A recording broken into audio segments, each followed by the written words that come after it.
धन संचय, अपूत सपूत तो का धन संचय। मैंने बिगड़ी हुई संतान है तो धन बचाने की जरूरत क्या, वो तो लुटाई देगी। और अच्छी संतान है तो धन कमाने की भी जरूरत क्या, वो तो कमाई लेगी, है कि नहीं। यानी कवि क्या कह रहे हैं, लायक बनाओ अपनी संतानों को। आप अगर अपने बच्चों को लायक नहीं बनाएंगे और करोड़ों की दौलत दे देंगे। मैंने अपनी आंखों से देखा है एक परिवार को, मेरे पिताजी ने दिखाया कि बेटा आप देख लो, ये जो व्यक्ति बैठा हुआ है, बाजार में एक व्यक्ति को उन्होंने दिखाया, ये व्यक्ति जो बैठा है ना, कि उसको थोड़ा ध्यान से देख लो। मैंने देख लिया, मैंने कहा कि ठीक है, आम इंसान जैसा दिख रहा है। तो उन्होंने कहा कि ध्यान से देखो। तो मैंने देखा कि वो सड़क के किनारे बाजार में फुटपाथ पे इतनी बड़ी सी डलिया लेकर बैठा हुआ, कुछ सब्जी उसमें रखी हुई थी। सब्जी को बेचकर बची खुची तराजू वगैरह को और एक दो सब्जी को लेकर, पैसा लेकर सर पे रख के चला गया। पिताजी ने कहा तुमको मालूम है 50 साल पहले जब इसके पिताजी की मौत हुई थी तो उस समय यह करोड़पति नहीं अरबपति था। एकमात्र एक ही बच्चा अपने माता पिता का, एक ही बेटा। करोड़पति अरबपति बाप थे, उनके घर में अरबों की संपत्ति, अरबों की दौलत थी, सैकड़ों एकड़ जमीन थी उनकी।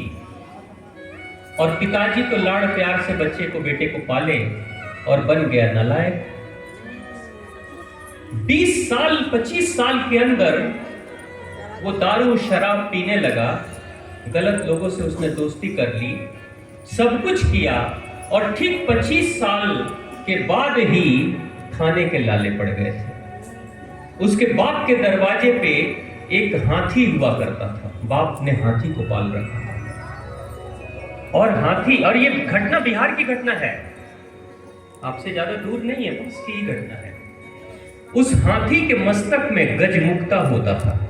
आपने सुना होगा, जैसे सांपों में कहते हैं मणि होती है, वैसे ही हाथियों में भी गजमुक्ता होता है। बाप ने कहा था बेटा कभी इस हाथी को बेचना मत, ये हाथी जब से मेरे दरवाजे पे है तब से मेरी दौलत बढ़ रही है। अब वो ऐसा नालायक निकला ना, दारू शराब पीने की खातिर उसने उस हाथी को बेच दिया। हाथी को बेच दिया और जो व्यापारी हाथी खरीद कर ले गया, वो उसके गांव से बस 10 किलोमीटर के बाद जंगल के क्षेत्र में हाथी को गोली मारकर गजमुक्ता निकाल लिया और हाथी को मरा हुआ छोड़कर चला गया।